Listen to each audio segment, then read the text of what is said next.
Apologies that we're, oh no, we're not. It's apologies to the laptop. It's still a minute too, but the clock says something else. 1 minute past, in which case we'll start the meeting. Thank you. Very warm welcome, one and all, to our first full council meeting of 2026. So a happy new year to everyone.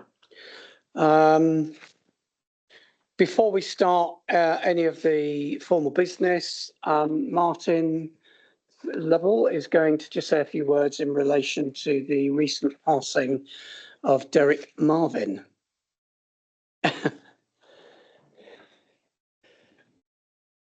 Thank you, Chair. I'm pleased to say a few words about Derek Marvin. Garfield and I were just trying to work out when he served, and I'm guessing maybe from 2007 there, sort of within the following sort of 8 years. He must, I think he did the best part of 2 terms. He joined us as part of the Conservative group, which was the majority group in the council at that time. In his time, Derek was chair of plans. He also did run with Jeff Curtis. He ran Collet Day for a couple of years. I'm not sure. I think one can say about Derek as he's one of those colourful characters which makes the place a rather better place, just to have somebody like that around. One of the things I do remember is he was a passionate advocate, because of current discussions, passionate advocate of having a council building in the park. And to the extent that he had this thing visualised so much in his mind that he even described walking into this building and walking up the stairs and saying, the council chamber's on the left, the loos are on the right. I mean, it was so vivid in his mind, this thing. That's what you were dealing with, Derek.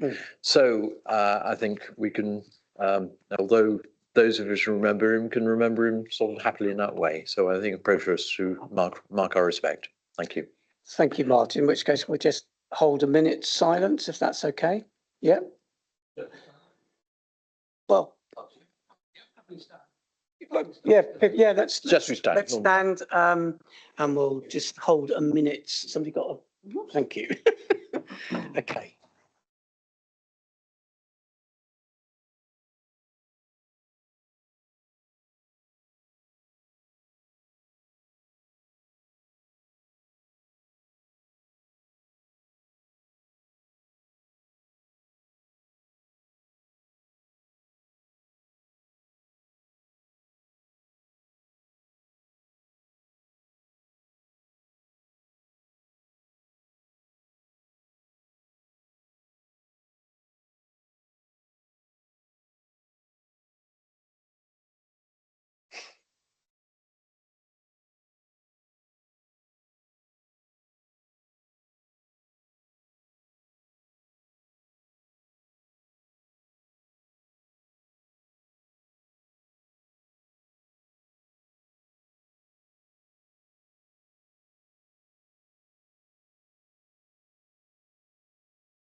Thank you, everybody.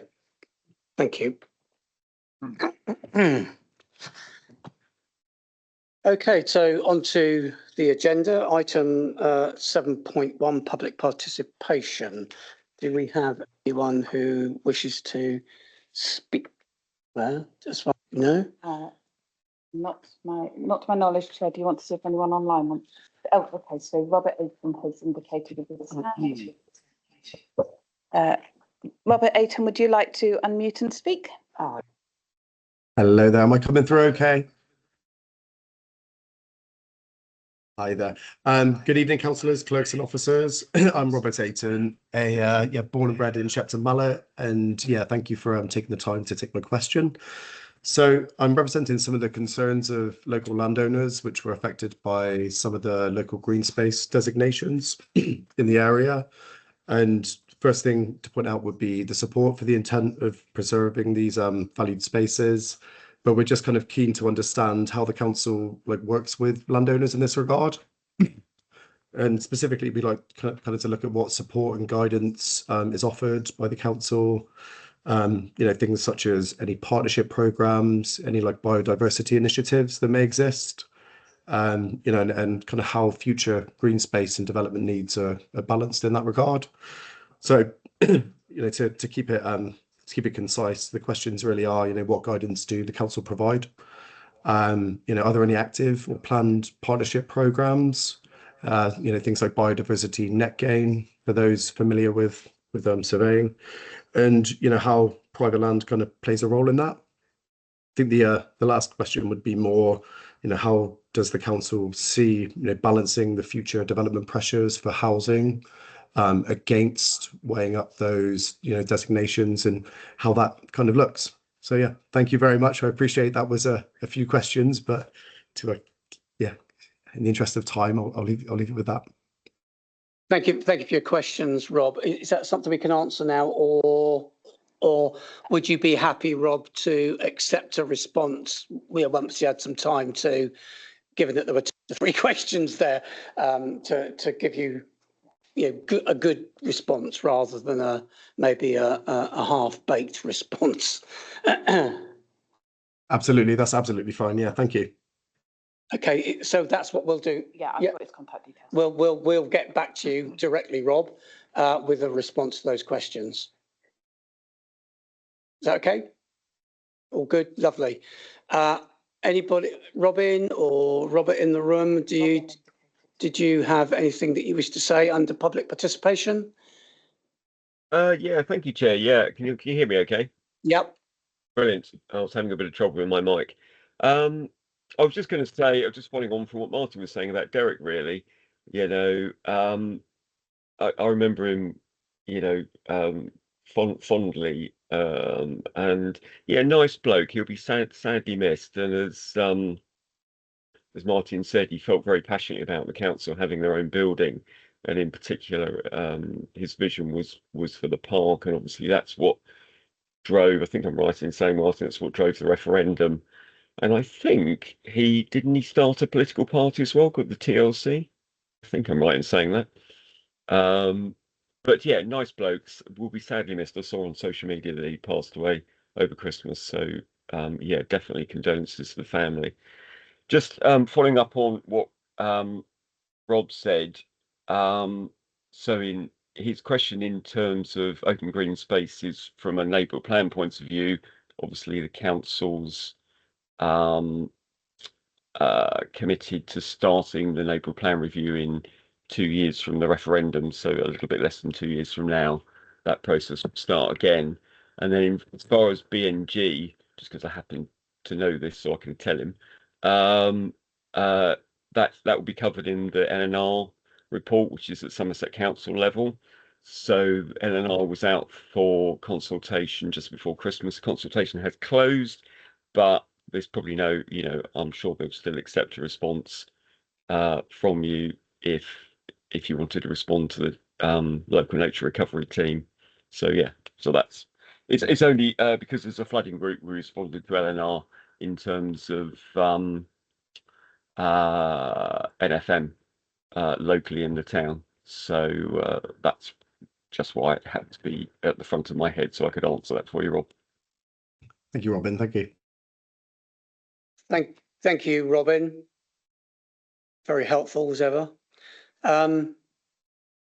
Robert, were you wanting to make any contributions at this point? No, lovely. Okay. In which case I'll draw the public participation session to a close. Yep, good. Okay, agenda item 7.2, apologies. Have we had any apologies, Claire? Chair, I've had apologies from Jane Nicklin, and if I can just borrow your papers back.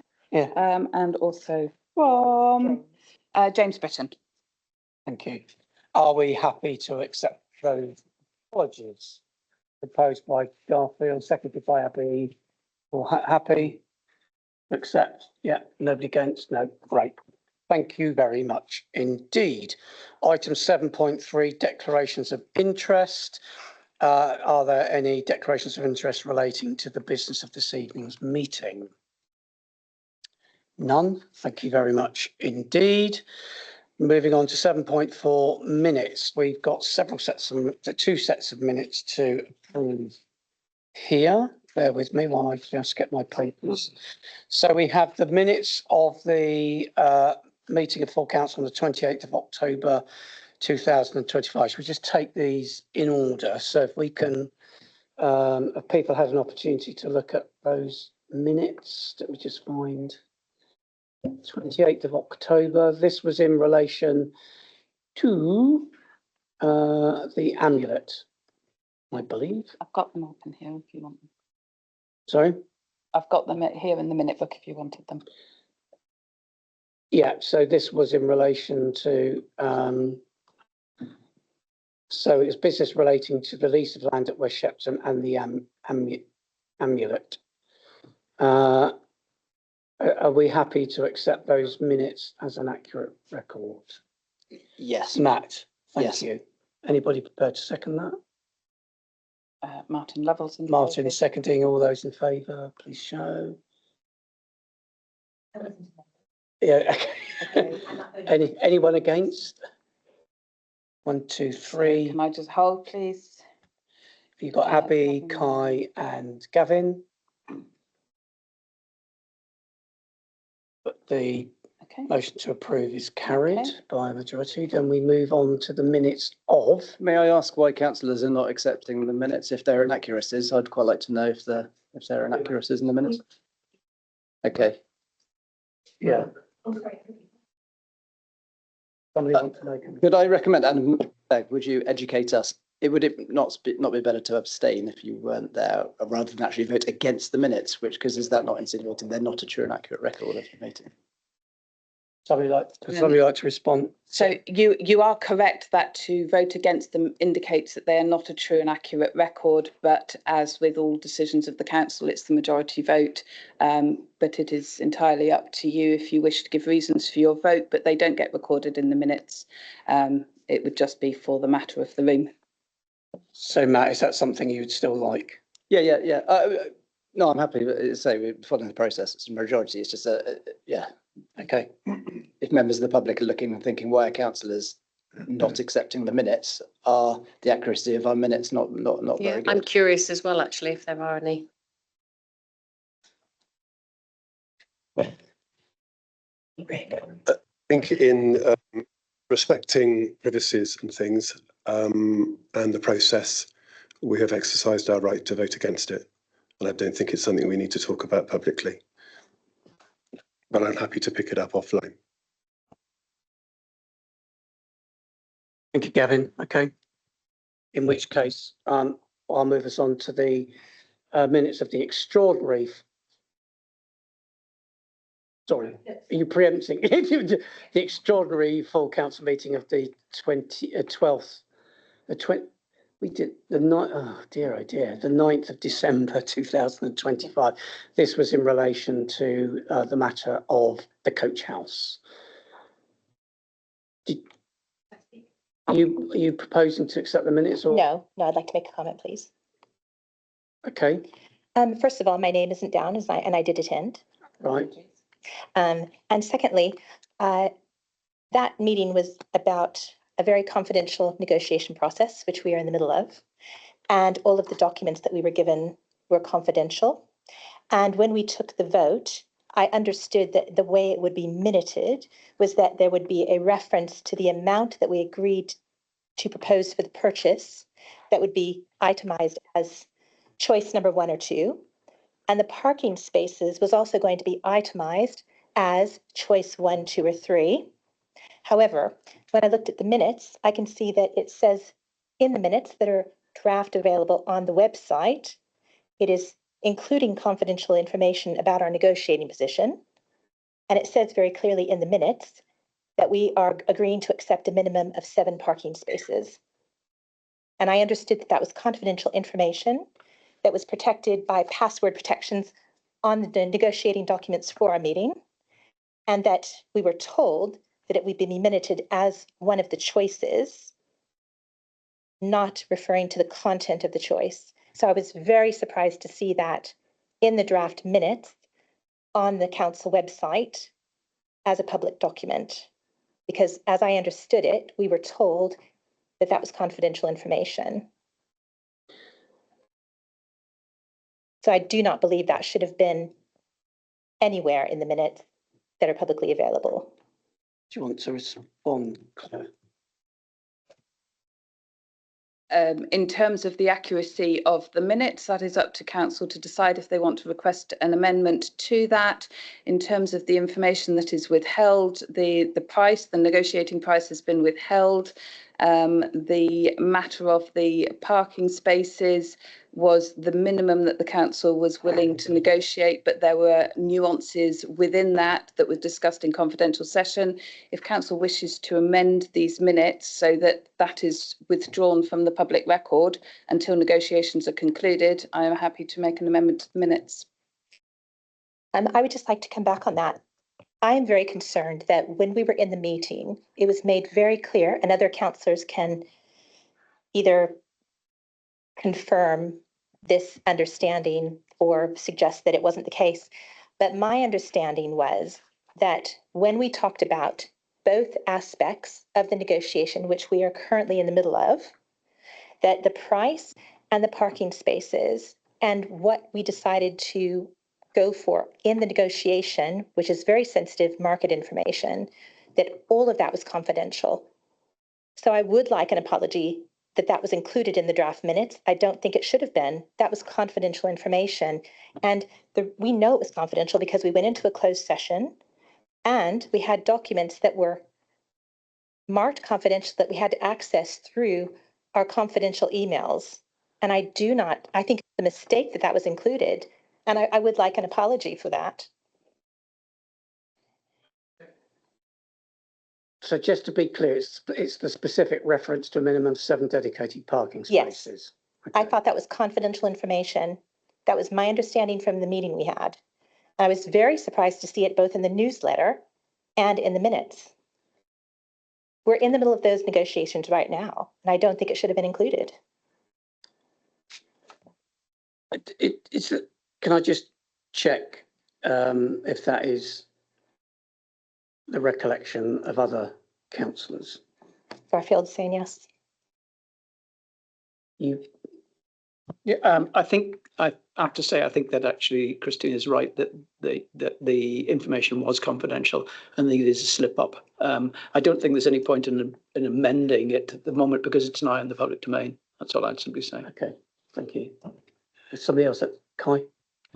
Yeah, I understood as well that the negotiating position was completely confidential and the number of parking spaces was part of the negotiations. So I think that should have stayed confidential. And it that was in the room. That's why we went into private session. Can I just add, when we took the vote that was public, we actually referred to the amount that we were going to go for with choice numbers. And we also voted on the parking space option we were going to go to with choice numbers. We never discussed in the public session what the contents of those choices were. We only referred to, and we were told by the clerk that they would be minuted as choice numbers, as referred to in the confidential document. So I was very surprised to see part of our negotiating position put in the minutes Okay, in the middle of a negotiation. Okay, okay, that's clear, that's understood. Edric? I understood that it was just the actual sum of money we're negotiating was in private. And can I just say, Chris, I'm Councillor Martin Nichols, and I'm actually disappointed you raising this here. I think you should have raised this offline with the clerk in private rather than raising it in session. I don't think it's a way to handle dealing with an officer. Okay, thank you, Edric. I think that it's something that the whole council needs to hear because I think this is how we deal with confidential information. I think it's been an issue. And I think that you're in the middle of a negotiation. I think you should have raised this in private rather than try and belittle an officer in public. I don't think it's the way to act. Excuse me, I'm not trying to belittle an officer. I'm trying to discuss the minutes and why it's a problem that what's in the minutes, which is what the meeting's The about. current demeanour of the officer in question would I beg to differ. Well, I did not mean to cause her any discomfort. I'm trying to discuss the minutes, and I think that it's just wrong to put in confidential information. So my apologies if I caused any discomfort. Okay, well, right. So I think I think the point, but you've made the point very clearly. I mean, the reality is that, you know, it's in the minutes. I mean, we could request that the minutes are amended, but apart from that, I think, you know, we have to, okay, acknowledge that there may well have been an error in doing that, but we can put that right if we amend the minutes. Is that something that is required? I don't want to be here all night just talking about trying to get some minutes approved. Kai. I got to be very careful now not to get into the idea that we're trying to guide the outcome of discussion here, because I do think the whole reason that we are a group of councillors here with differing opinions is so we can voice these differing opinions, okay? And for that to become personal and to be said, oh, I think you're belittling and you're doing this and you're doing that, does actually curtail this discussion. And if we are not even able to discuss in this group, then what is the point of meeting? If we're just here to say yes, to vote for everything, then there's no point of meeting, is there? Well, with respect, we are dealing with it. So I've made the point. The way to deal with it is to, if it's requested, is to amend the minute. So, you know, so what either we do or we don't. I propose the minutes of the 9th of December are true and accurate, and I propose we accept them. Have I got a seconder for that? Seconder, all those in favour, can you please show? Those against? I'm abstaining simply because I wasn't at the meeting. Abstentions, can you show those who are abstaining? 1, 2, 3, 4. Did that, so that's Abby, Christine, David and Janet. That's abstentions, yeah. However, I think that means that the minutes are still approved. Yeah. Okay, thank you, everybody. Okay. Are you going to sign them at the end? I'll sign them at the end. Yeah. Right. Okay, 7.5 is just, you know, it's there for everybody's information. The standing, the standing orders. To consider corrections to the council standing orders to ensure all model options are resolved. Claire, do you want to just sort of summarise? Okay, there's not a lot more information to give you other than that which was included in the papers.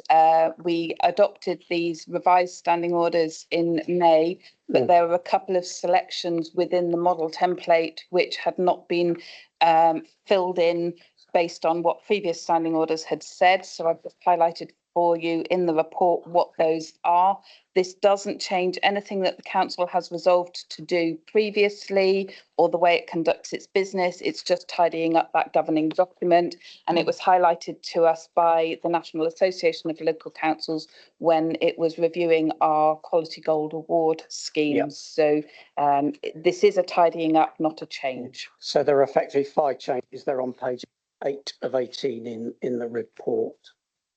Garfield, and then propose that we accept the changes to the standing orders. They seem perfectly sensible to me. Thank you, Garfield. Seconded by Kai. All those in favour? Anybody against? No, that's carried. Thank you very much indeed. Right, 7475. Item 7.6, land transfer. Now there are elements of this where we're probably going to need to go into confidential sessions. So, but is it something where we would need to go into confidential session for the whole report, Claire, just to get a bit of guidance from you? The information that was contained in some of the papers is confidential because it relates to third-party organisations and we don't have a right to divulge their information. Okay. However, I think you've probably got enough information here that you can have the conversation in open session. If I can just refer to Lorna as our project officer, would you agree that there's information that you can share so the debate can be had tonight in open session? So in theory, that's possible, but Dave, you've got Garfield and Kai indicating. Right, I'll take Garfield and then Carl. Very quickly, if we have an element of confidential in this, basically, could I recommend that we actually deal with the other elements in the running order, so that that's all at the end? I would just, because it's not fair on the members of the public, and we may not go into confidential session, but I could actually see that we could. I mean, my proposal will be we have an open discussion, but we have a confidential element, and I just think it makes sense. It's not fair on the public to have to sit through all the rest. Thank you. Kai? I would like to make one starting suggestion, and that is we have quite a lot of information on one particular parcel of land, which we have wanted for a long time. So I would suggest straight away that we separate these things out. The one piece that we all are in agreement with, we want, let's discuss that and probably agree it straight away as well. I think there is a lot more discussion needed about all the rest, the 157 other pieces. Yeah, but the 157, the one that we want is one. But I think there is a lot to be said. And actually, I would also like to draft an answer to Somerset, actually with many questions, which is, can we please get a presentation from them, from the experience from former Mendip Council as well as them now, what is actually entailed with every single one of these pieces of lands in terms of maintenance, in terms of condition, in terms of responsibilities. I mean, how often does the grass have to be cut in these 150 odd things? I think all of these things we need to ascertain before we can even make any kind of informed decision. Thank you. I think specific parcel, I think it's one that's got all the confidential items in it. So you're proposing, Kai, maybe that we deal with that first. Okay, so we've got a proposal. We have got Matt wanting to speak. Matt. I didn't know whether you wanted Lorna to just introduce the item to guide Okay, what you wanted of the meeting. Okay, Matt, just very quickly, and then we'll get Lorna to. Yeah, well, I will be the bridge then, because Kai's points are very pertinent, as in there's lots of some quite specific questions like the 158 parcels of land and things like that. But my question was, which hopefully Lorna will answer, is about the scope of the decision we're making today. Because I don't want to start having, well, I don't think we have to discuss the shrubs on Draycott Road, plot number 364. It's more about agreeing in principle the process. So yeah, that's what I would like clarity on. Thank you. Thank you, Matt. In which case I'm going to hand over to Lorna. Thank you, Lorna. Exactly. We're not, or we weren't intending to get into that level of detail. The proposal for you is to consider in principle transfer of assets from Somerset Council. The reason that we've indicated about one parcel of land having confidential information is that there are tenancies on that piece of land, and therefore that information about those tenants with Somerset Council is what's confidential. That's not our information to share. The other pieces of land are small plots of land in and around the town. There are a couple that include play equipment. There are many that include trees, but the of it is very small pieces of land around the town. And then if you were to, in principle, agree to transfer, then we would look at putting proposals before you about what that work would involve, what the cost would be, and the options for management. But we obviously didn't want to do that piece of work if you weren't interested in doing that. Thank you, Lorna. Well, I'll take some comments now, and if we do start hitting the confidential bit, we'll put the brakes on. Thanks, Kai. That's exactly the point why I flagged this up at the beginning. There are so many unknowns of responsibilities that we would take on that I find it impossible to make a decision in principle.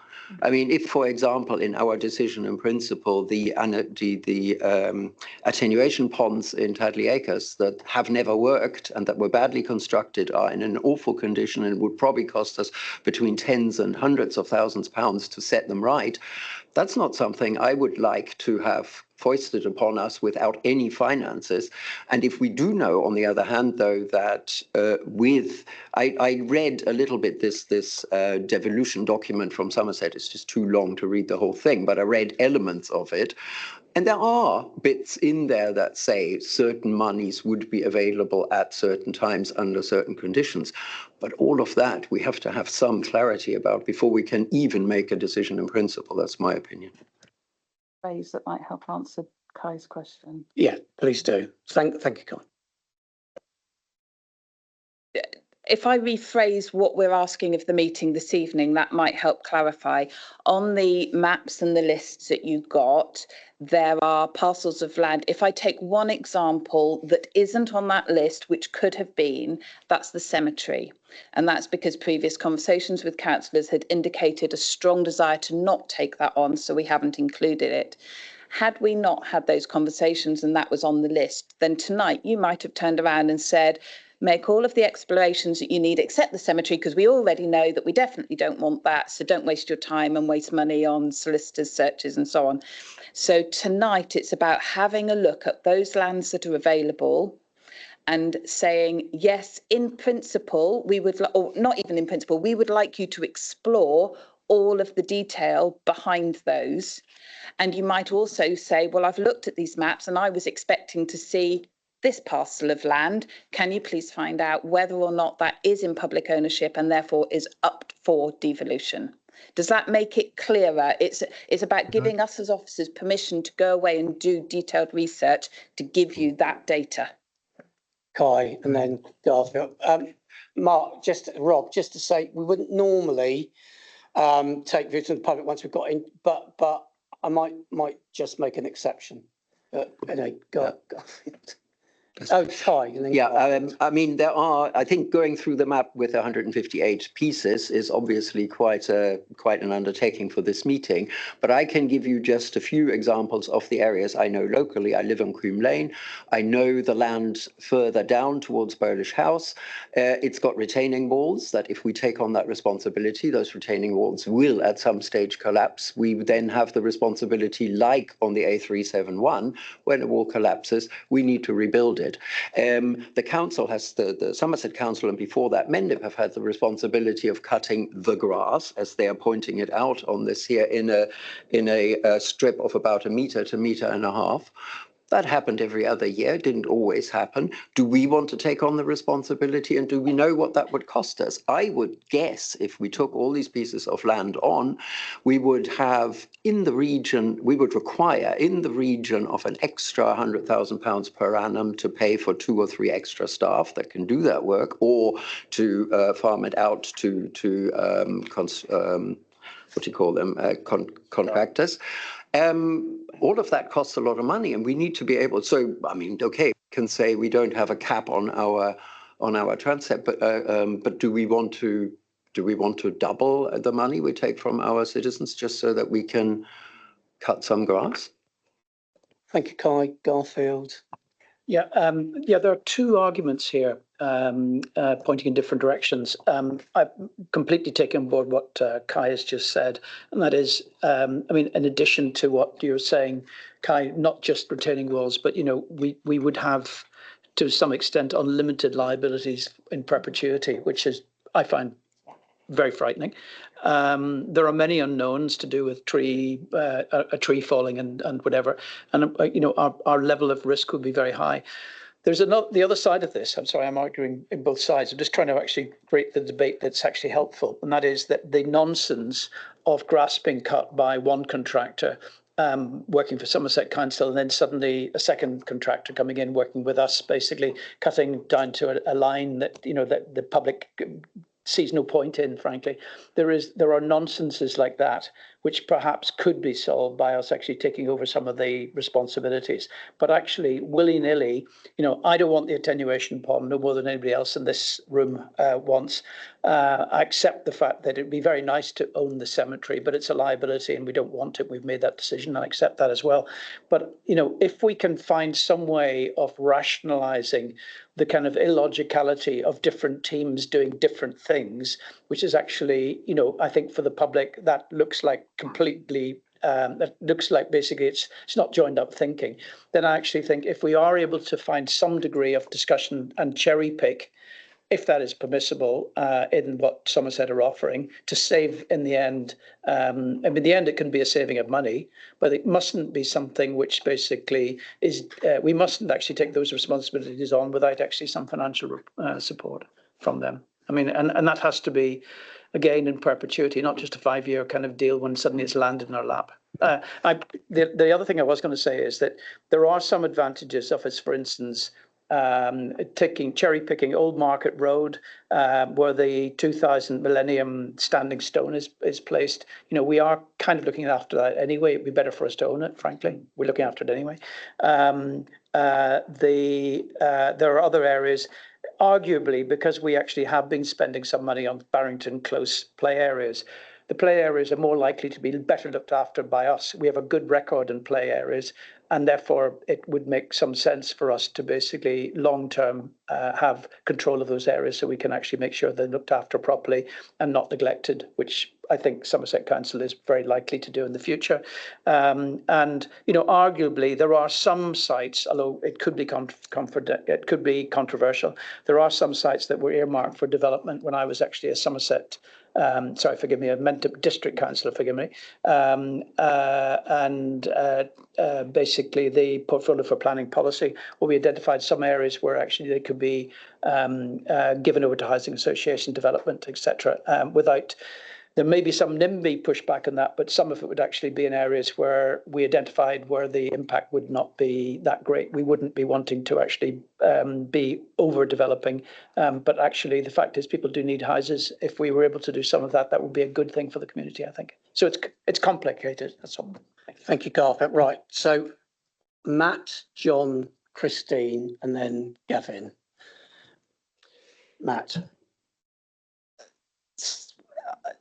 None of this should be a surprise to any of us. I think, is Somerset Council coming up for 3 years old now, Edric and Martin? Is it 3 years or 2 years? I think it'll be 3 years in April, won't it? So this, well, we've been knowing about this for at least 4 years, because we heard about this 12 months in advance of vesting day, I think, and we always knew devolution was coming. Personally, I would love it if we had ownership of cleaning road signs, which are all filthy, doing tree works, cutting the grass. I think if we manage the team locally, we could be a lot more responsive, more proactive, and actually get stuff done before it becomes an issue. And I'd love to take ownership of a lot of the local sort of issues, if you like. For me, this whole decision today is about giving our officers permission to actually get into the nitty-gritty. And this is about risk management, because there is big risk. We're taking on property, we're taking on liability properties that aren't going to generate any revenue, and we're never going to be able to sell bits of land here and there. So it is purely a cost, but it's a sort of cost that can help improve people's lives, you know, making sure our town looks neat and tidy. So I think, A, we shouldn't think this is a surprise. B, by the way, we've got a budget. We put our precept up by 44% 2 years ago and have been banking an additional 100k over and above what we previously used to do just for this purpose. And C, I think we need to really understand in detail what the opportunities are. And that's allowing the officers to do the work so we can come back with a fully, I hate to say it, a bit of a cliche, but a fully costed proposal. And D, by the way, West Shepton playing field, so we haven't mentioned that, I don't know why, because it's all in the public papers here. That's what we would love to get our hands on, because we could run that a lot better than Somerset. We know we could. You walk up there now, and fair play to the football club, they look after their patch really well, but the rest of it looks really tired. You know, all that netting up there is falling down, has been for months, you know. Anyway, West Shepton playing field is a huge opportunity for us to really wrap our arms around and make a really lovely community facility. So I think we need to not make any rash decisions, but say to the officers, yeah, big tick box, go ahead and come back with a proper proposal, and let's start the negotiation to see what the art of the possible is. Thank you, Matt. John? What did Meatloaf say? You took the words right out of my mouth. We know that there are going to be liabilities. We know there are going to be insurance. We know there are going to be all this. But as Matt has eloquently put there, we around this table have worked for this. This is it. This is what this council has been working towards for years.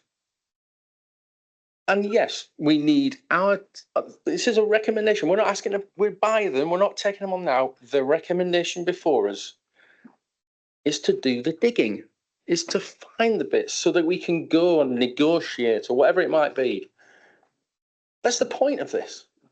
Literally is the point of this. And if we go, oh no thanks, we just want that bit, Somerset Council, they're not going to give away the crown jewels, are they?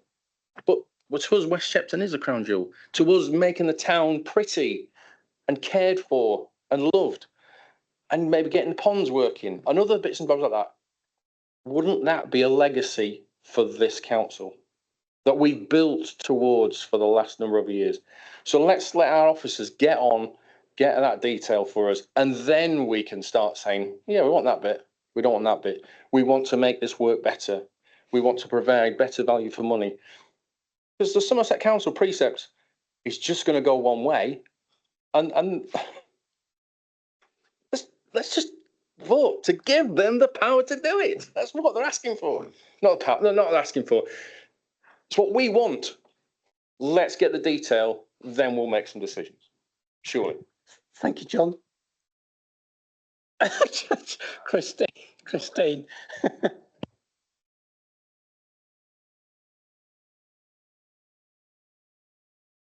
Point made. Quick.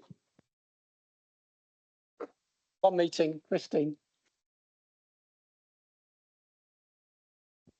I understand that there are benefits to acquiring these lands. My main concern is about the unknown and potentially unlimited liabilities. And one of those would be a flooding risk on various parcels, and the other is basically public liability for any kinds of injuries that occur on those properties. Now, there are ways to limit those liabilities through insurance.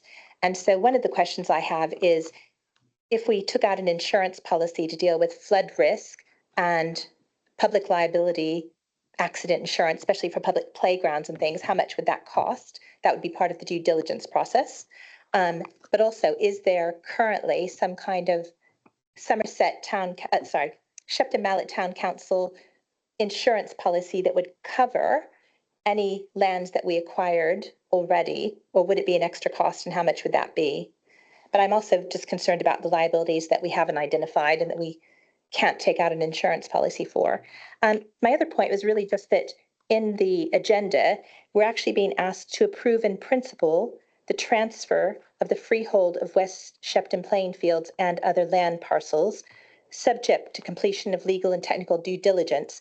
So I read this differently, which is that it's to actually approve today in principle the transfer of these lands. In principle. So, but I'm saying I'm reading that differently than just saying go out and do due diligence, because that to me suggests a higher level of approval, but maybe I'm reading that differently than you are. Thank you.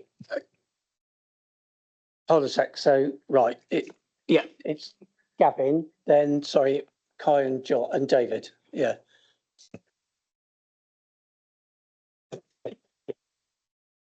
So I think it's very easy to think about West Shepton, as we all do, as an amazing jewel in the crown.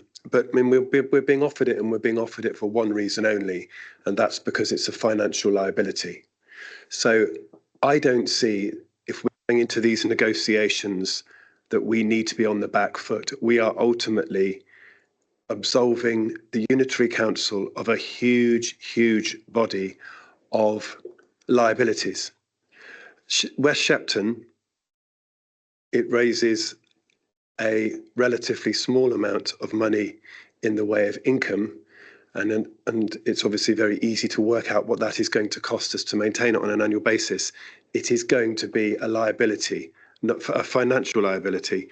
And from a business point of view, you wouldn't be taking any of these things on. We are taking it on because we can improve our town, which is what we've all signed up to do.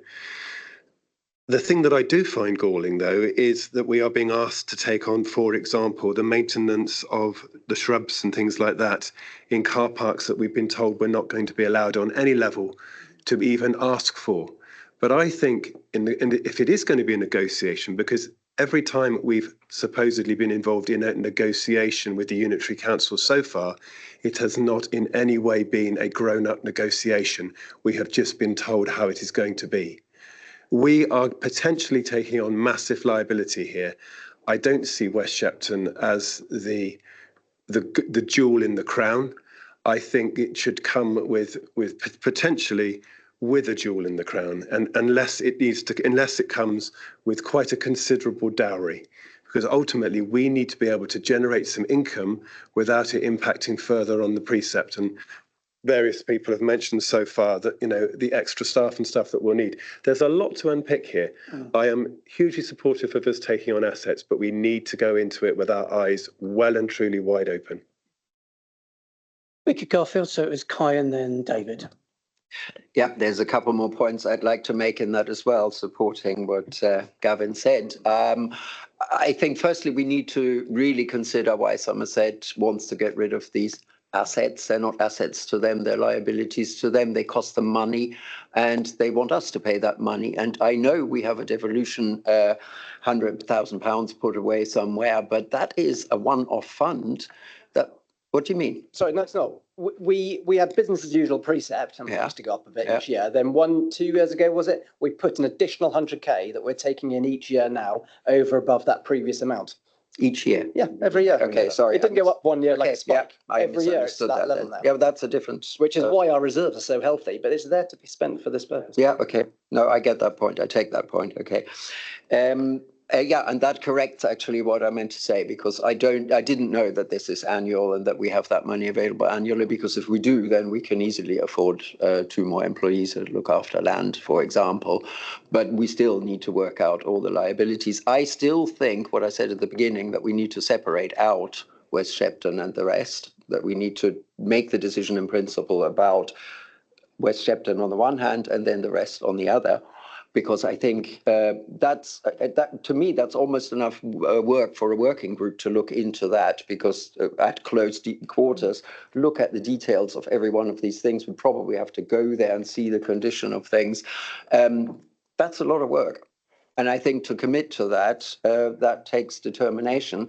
And I mean, there are, as I have already mentioned, I can mention other ones. The green strip along Berryman's Close. We had a flood there less than 3 years ago.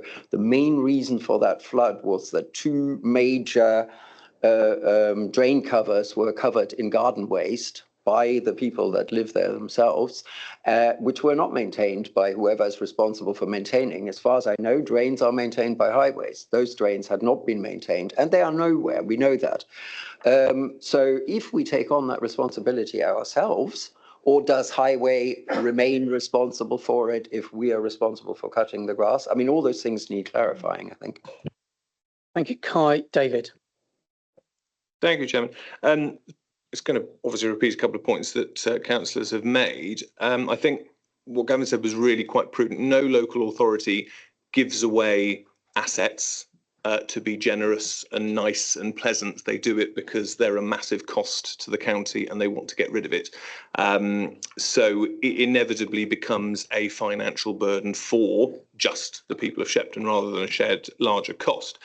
However, that is not to say that it is not something that needs to be looked into, because as other councillors have mentioned, there is a fantastic opportunity on the other side for us to actually fix things that have been neglected for a long period of time, make improvements where we think they can be made, and generally, look to do things in a better way in the interest of local residents more specifically.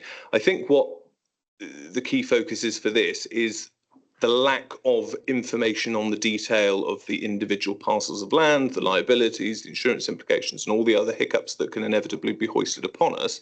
So I think that in general, I'm in favour of, first of all, giving the council officers the sort of ability to go away and look at everything in detail. I think what would probably be quite handy is for individual councillors who perhaps have specific parcels of land that they know quite well and therefore have specific concerns about, can feed individually to the clerk and the other officers to say, look, this is a particular problem I see with this particular part of land. So if everybody can feed that in, then it narrows what the officers could look into specifically to say, okay, here's a hiccup that might come down the line that we weren't perhaps aware of, that we can look into. So that narrows down their purview a little bit.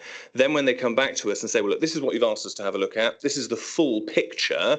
Now, what do we want to do? And with all the information, we can go into that negotiating room with county and turn around and say, right, we don't want that because that is a nightmare, but we do really want this because we can make something of it. And I think with all the information, we might perhaps at this stage be underestimating. We've got quite a powerful negotiating position because they want to get rid of all of this land.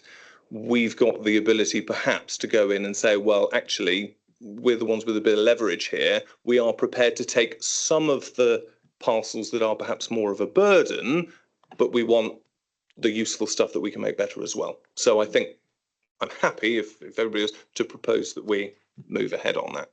Thank you, Dave. That's really helpful. That's very much how my mind's thinking. I'm going to take Edric. So I'm going to come back to Lorna because she can probably help just clarify some of the issues that have been made in relation to the work. And then after Lorna, I'll come to Abby. Thank you. I'd like to ask through the chair, the officers, presumably you've discussed this with other councillors similar size. So basically, how did Hayley handle it in Wells? I know recently they're probably further down than we are and have already taken over there. So what happened there in relation to various bits, or is that part of the confidential bit you can't discuss? No, I was going to mention that actually, Edric. We have a devolution group that meets monthly, where town clerks and officers working on this get together. We are not as far ahead as some of the other councils, which actually is a real benefit because we can learn from some of the information and some of the advice that they're giving us from their experience. So, for example, we've had really good advice about taking or not taking the cemetery, which has been really useful. We've had really good advice about not taking anything that's hard standing, so that we haven't got any liabilities around kind of tarmac or concrete or anything like that. Not taking anything where there's walls or structure of any kind. So this is about small pieces of green space. It is possible for us to cherry pick. There is no necessity to parcel anything together or have anything separate.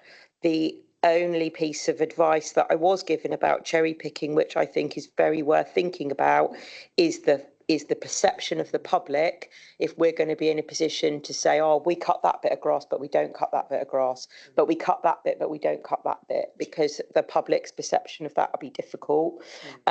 So I think that's worth noting. So that is a really useful group.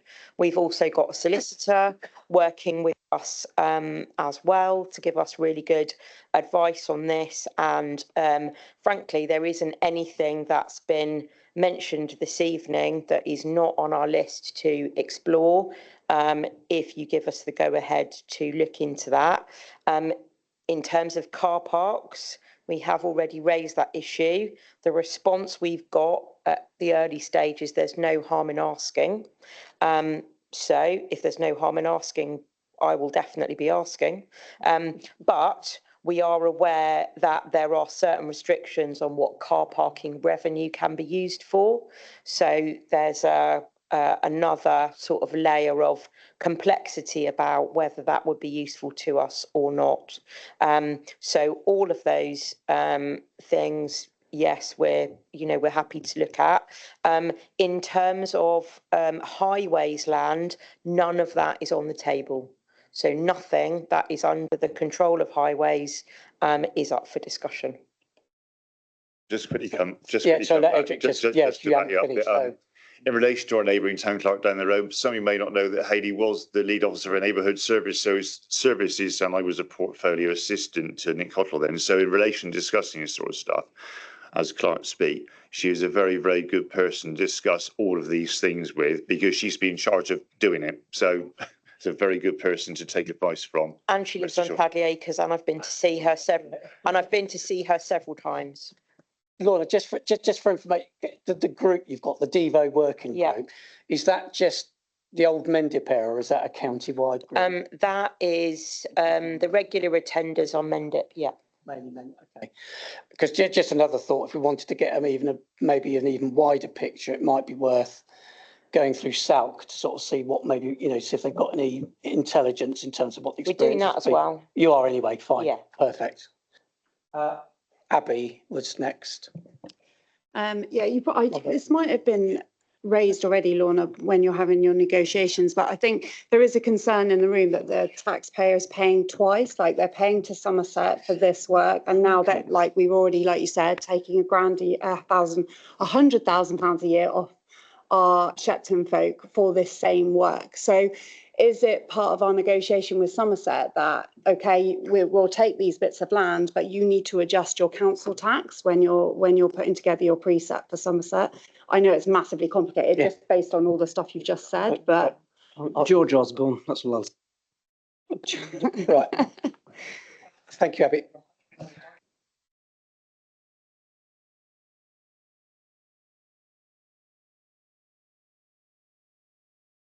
is that's a no then, is it? It's not part, is that something we can do? The negotiations that we're having are the head of operations for Somerset Council, not a person who gets to decide what the precept is. I think we need to raise our, I'd like us as a council to raise our concern over that, I think. Yeah. We take a precept, Abby, you could take that. Right. Sorry, Claire. You can address double taxation if you'd like. Okay. In that it's somewhat of a non-event, in that Somerset Council will not be maintaining these areas of land to the standards that are required. So it's not so much that the residents are paying twice, they are currently paying money that isn't being then divested into those areas of land and those services. So what the town council would be doing if it did take them on is taking money from residents to upkeep areas that those residents felt were important to be kept. It's not going to happen if we don't do it. The standard, as you see, is the bare minimum. So it can still be part of the negotiations to be raised with them. I think it's just, we've just got a duty to our, just to say, there is a feeling that we're taxing people twice, and maybe you need to think about that when you're talking about your precept. Yeah. You're right. It's a difficult one, isn't it? And I think that's the reality. So that's probably affecting every single local authority that's currently in a very difficult financial position. I've got an order here, so bear with. Janet, then Matt, then John, then Bob, then Gavin, and I am going to very kindly come to Rob on the screen just to see if there is a particular comment he would like to make after those speakers. So Janet. Thank you. Can you hear me now? Yeah, sounds like a Zoom call, doesn't it? I was actually looking through the recommendations and just on recommendation A on the legal advice, there was a point that sort of just jumped out at me at 5.1. And I don't know whether we can discuss that in open public forum, but it's about the sale. There's a contract for sale dated 31st of March 2022. That for me definitely needs to come up in the due diligence, because that's quite a key area. That's just a very small paragraph in the legal document. I don't know whether everybody can find that. Do you want me to read it out? Hence why I've not read it out. So 5.1 is just something I'd like to make sure is covered very, very well in the due diligence. Thank you. Thank you, Janet, for raising that. That's great. I've lost my list again, honestly. Matt.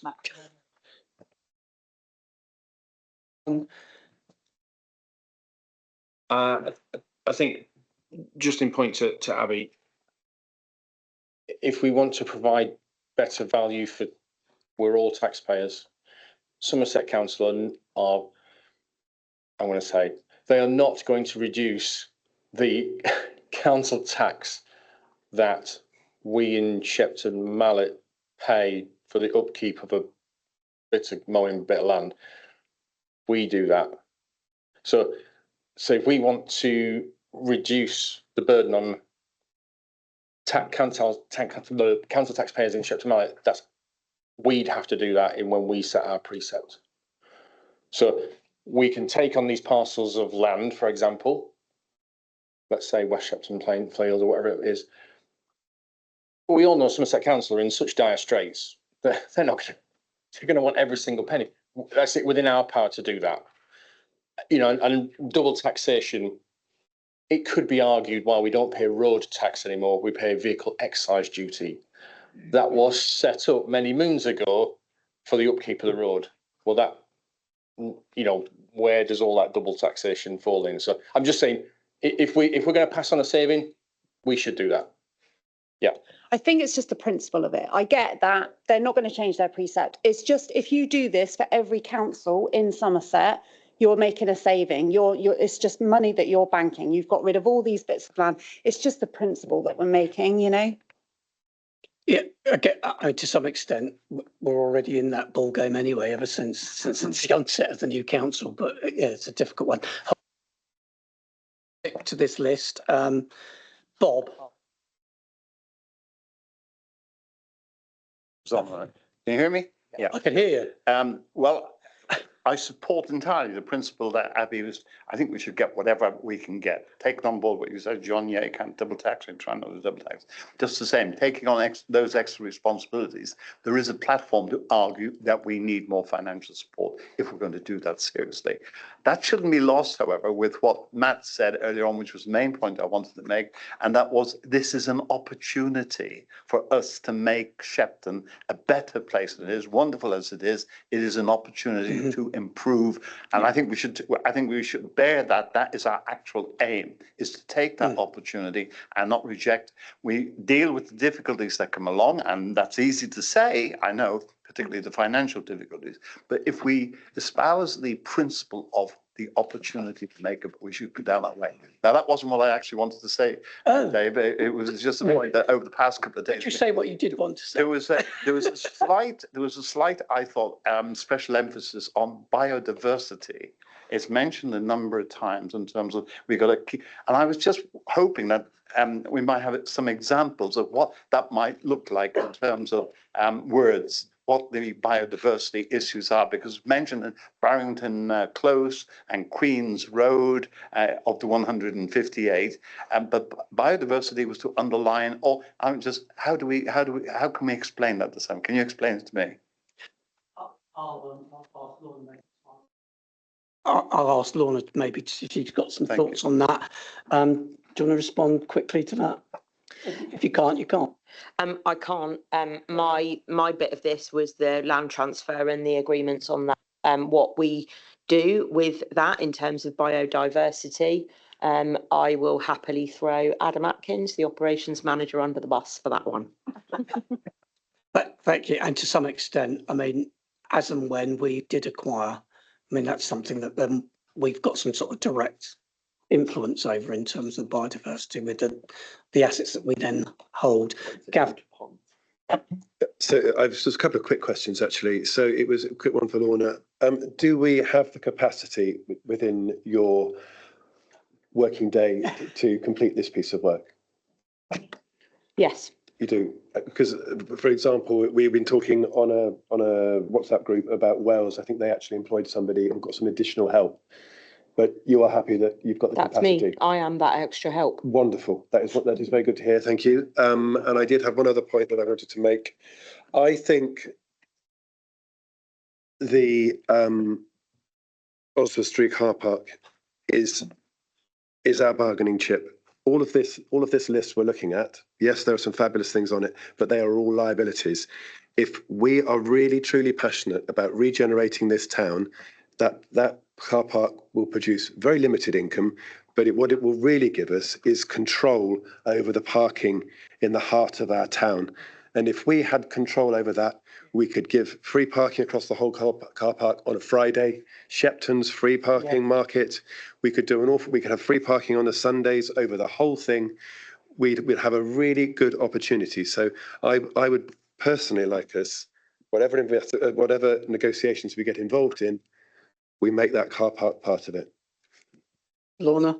As I said, I will ask. about car parks. They've said they're not off the table, so we intend to ask the question and find out what the negotiation is. Thank you. Going to go to Rob, then you've got Garfield, then you've got Matt. Okay, thank you. Oh, sorry. Robert Ayton, are you still with us? You are there? Would you like to? Hi there. Thank you very much. Yeah, no, this is all a really, really interesting discussion. So thanks a lot for your patience. Also, so thank you, Chair. So just a brief point on process and clarity, really. So kind of building on what's been said by Lorna and the other officers, looking at, appreciate that some elements of the transfer, particularly, anything relating to tenancies, legal advice, have some like sensitivities surrounding and treated as confidential. Okay, that's understandable. But my session question really is looking at scope and timing. So with the 158 parcels of land, with some containing, potentially being kind of strategic or higher risk, looking at ponds, drainage assets, flood areas, and areas with hard standing you mentioned as well. So I wonder if there's going to be something laid out to say there are assets that contain some utility structures or functions, things that may be expandable. Should you consider the housing as a priority?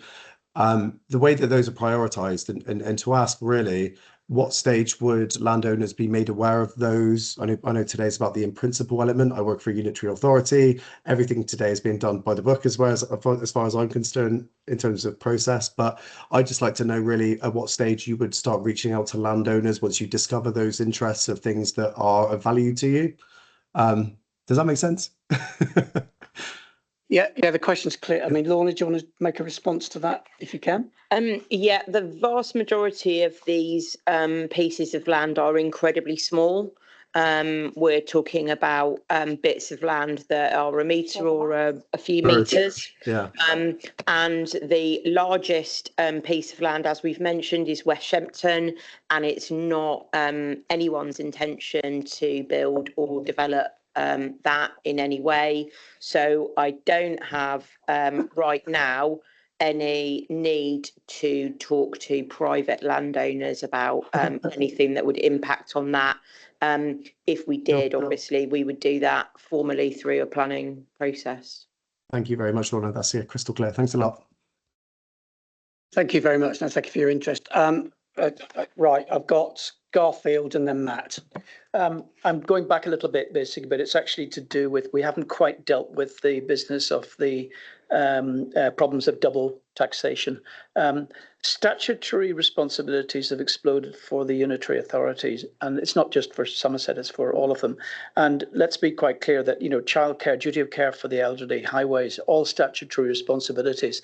And the fact is that what you're really talking about is you've got a pot that's that size, and actually the amount that's actually statutory is almost on the line. So now the other thing is, so let's not just simply see Somerset Council as the enemy here. It isn't the enemy. They have a really genuine problem. The amount of government support for local government across the board has been in serious decline for over 15 years.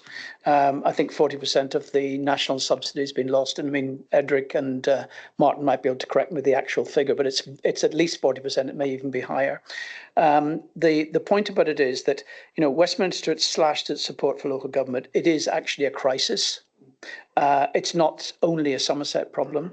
The thing that I'm really trying to get across is that we can either see a decline or accept that, and I'm talking about not just the precept, I'm talking about the whole taxation for local government, which we're being asked to pay. It has the government subsidy, the 40% is gone. Therefore, we cannot not see the amount that we're being asked to pay locally not to increase. And actually, if you actually sort of bundle it together, it's either got to come from Somerset Council or it's going to come from us. The fact is, if Somerset Council doesn't have the money and we don't step up to the plate, these things will decline because Somerset doesn't have the money. And let's be quite clear, it's too easy for us to do an us and them with Somerset. Somerset has a problem. It's been basically starved over many years. But it's actually a problem which is shared across the nation. And we are basically able locally to try and correct that, but we just have to bite the bullet. And I don't mean accept any liability in a limited way. I'm not suggesting that for 1 second. I think the debate this evening has been very grown up and been excellent. But the fact is that, you know, we may have to basically accept the fact that the money is not there, but the responsibilities will actually fall by the wayside if we don't pick them up. And, you know, I care about the town like everybody else around this table, and we may have to just sort of accept the fact that we've got to take on some things which we would very much like not to, but no one else is paying for them, and Westminster hasn't been paying for them for quite a long time. Thank you, Garford. I mean, I remember just before I retired in summer of 24, that the Somerset Council's spend on adult social care and children's services had reached 80% of its budget. Yeah. I mean, and we know that nationally chief executives of local authorities are lobbying hard to say the funding model's broken. Yeah. And so you're right, you know, that's the reality we're dealing with. So we either just say we don't want to double tax, which kind of we don't, but at what cost? Yeah, a decline in stuff. Anyway, Kai, and then I'm going to try and get us to a point of actually voting. Yep. I just want to put a quick question in the room. I actually mostly agree with what you were saying, Garfield, but the only thing that can mean then is that we have to feel gutsy about raising our own precept.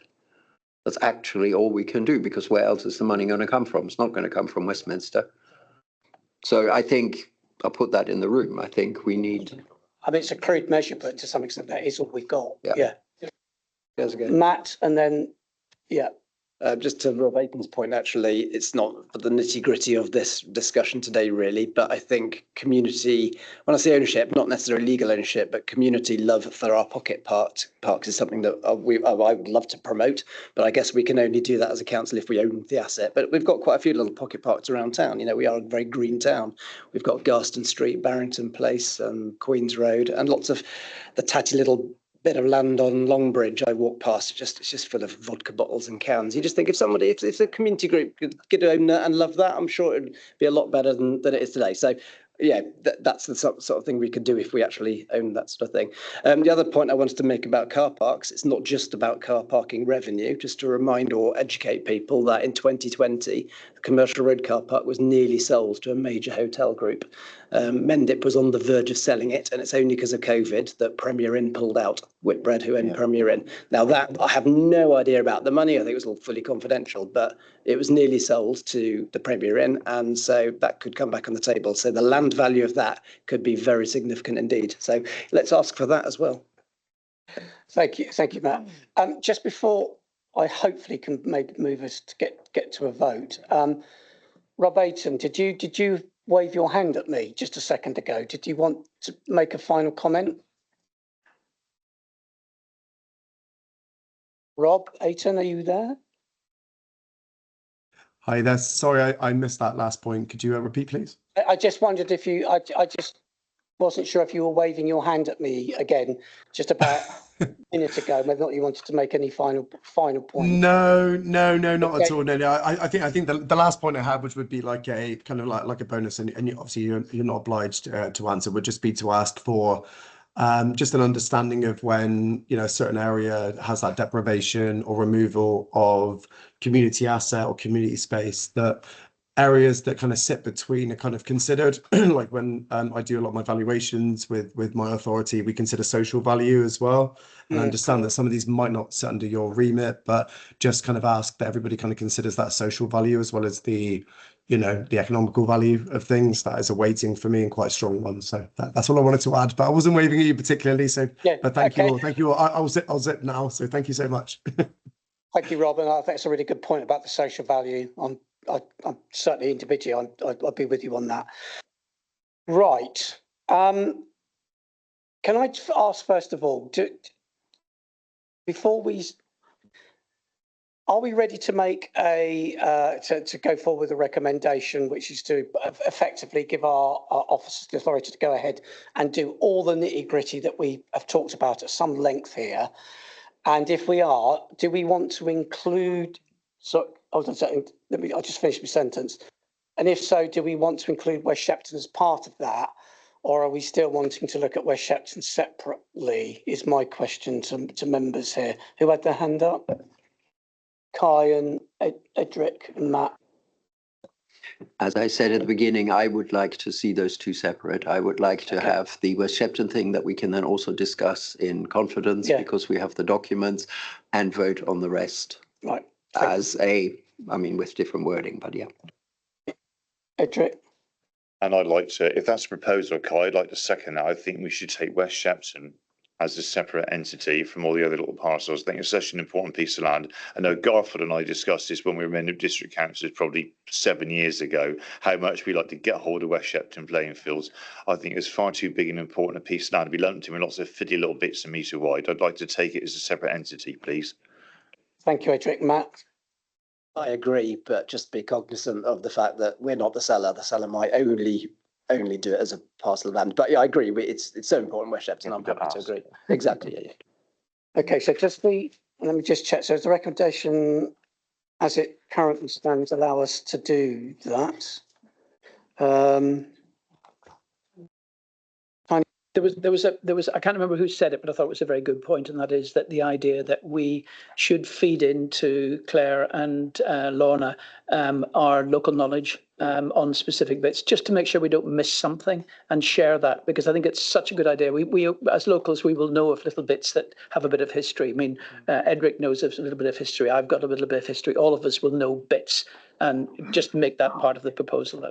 Thank you, Garth, for reminding me, because that was something I just wanted to say, that there was an opportunity for members because of the local knowledge. I mean, obviously I can talk with great authority on Barrington Place as I live there. Yeah. So John indicated next. John? The recommendation as written is to approve in principle the transfer of the freehold of West Shepton playing fields and other land parcels.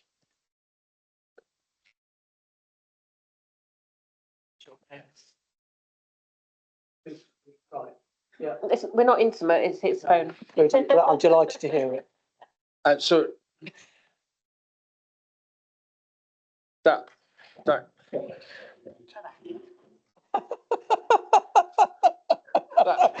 sorted it.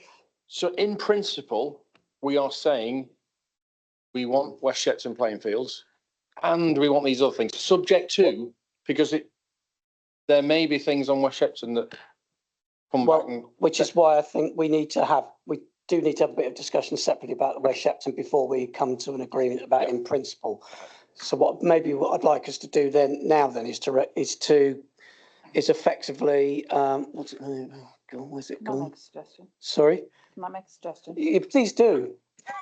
Would it make it easier for the council if, instead of it saying in principle, that you said that you delegate to officers to research all of the available parcels of land that are presented in these papers, to provide as much detail as possible on each individual one?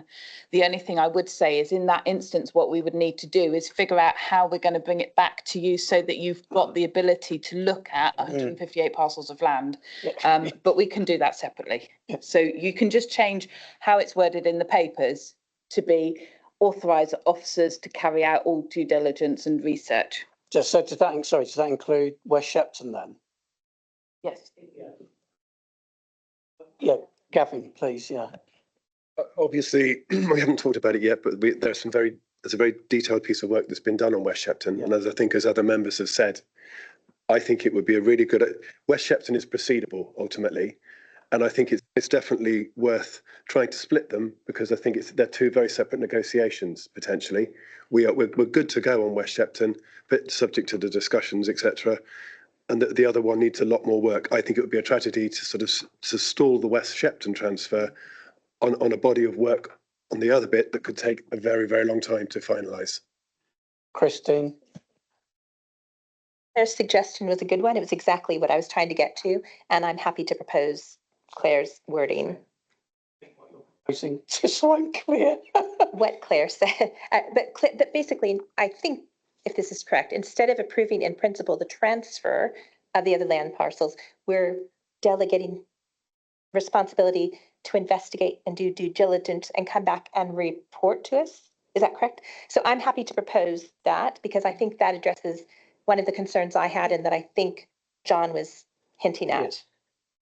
Now, would that satisfy people who are quite keen around maybe accelerating the West Shepton? That, I'm sorry, I was going to propose that separately about the other land parcels. Delegate to officers with the exception of. Kai, what did you? That's the point I wanted to make, yes.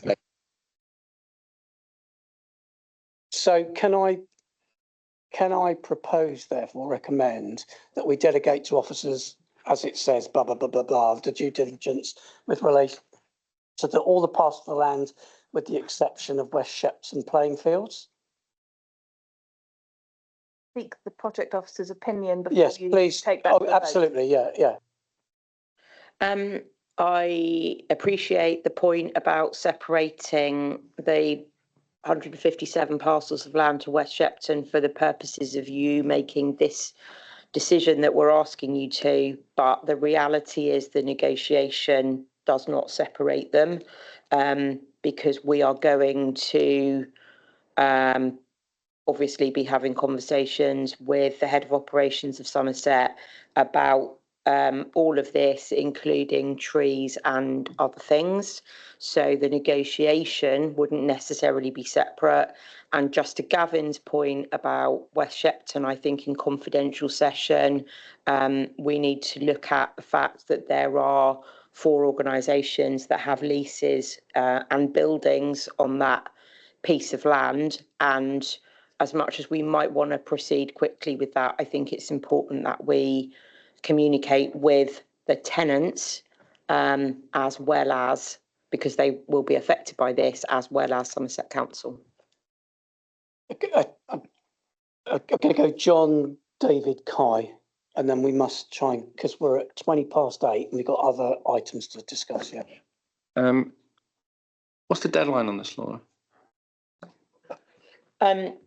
We don't really have a deadline. The hope of Somerset Council is that this would be done by the end of this financial year. And obviously there's benefits to that, because then that would allow us to get on with what we want to do and show the residents how great West Shepton can be. And it means that we can move on to working with other projects. But if the negotiations take longer to get the best deal that we can, then the negotiations will take longer. So 3 months, basically, then.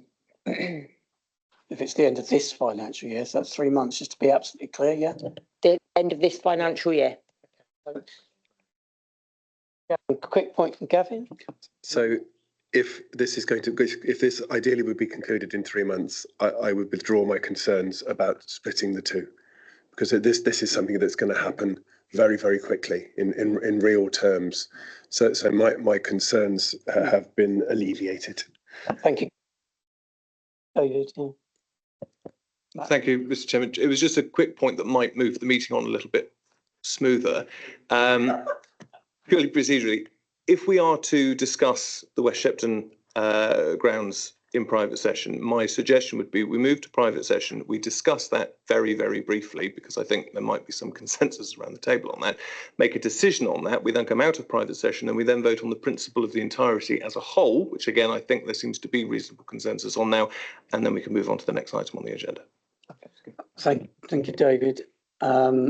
Matt? Completely agree with what David said. That's a very good idea. Just clarity on timing. You said this concludes by the end of this financial year. What does that mean? The end of the negotiation or actual ownership of everything?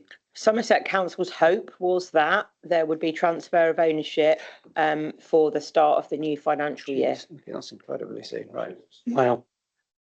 Kai, and then I am going to try and move us. That is a gun to our head. And I really do not want us to. It is not a gun to our head. They said that as a suggestion. No, okay, but if we follow this as being a must, we need to work towards having that finished by then. We cannot investigate properly all those parcels of land to know what are the issues with it in those 3 months. We're not going to transfer anything until we've done due diligence and we've got all of the information that we need. As I said to John, if it takes longer, it takes longer. Yeah, I think Understood. So that's an aspiration rather than a set in stone. I think, okay. I'm going to propose then that we go into confidential session briefly to just discuss any issues specific pertaining to the documentation we've had on West Shepton playing fields. Seconded by Edric. Chair, just one suggestion, that is, if it is brief, could we then recommend that the members of the public are stood down but actually can come back in a few minutes rather than, that's what I'm, okay. Yeah, so Rob will ask you to leave, but you're welcome to come back. You may not, it's up to you. Similarly, Rob, if you we'll cut you off briefly, but if you want to come back in, we can bring you back in when we go into public session. If you leave and then want to come back in, come into the waiting room, and as soon as we're out of confidential, I will admit you back into the meeting. Will do. Thank you very much. Thank you. Will do. Thank you. Thank you, Rob. So are we Hold on just a moment, please. What's that? Sue Ayton, I can see that you're still online. If I remove you from the meeting, please feel free to rejoin, and I will admit you back in through the waiting room once we have resumed public session. Oh, okay. Thank you. Okay. No. We are now in private session, so we're going to just have a look at West Shepton playing fields.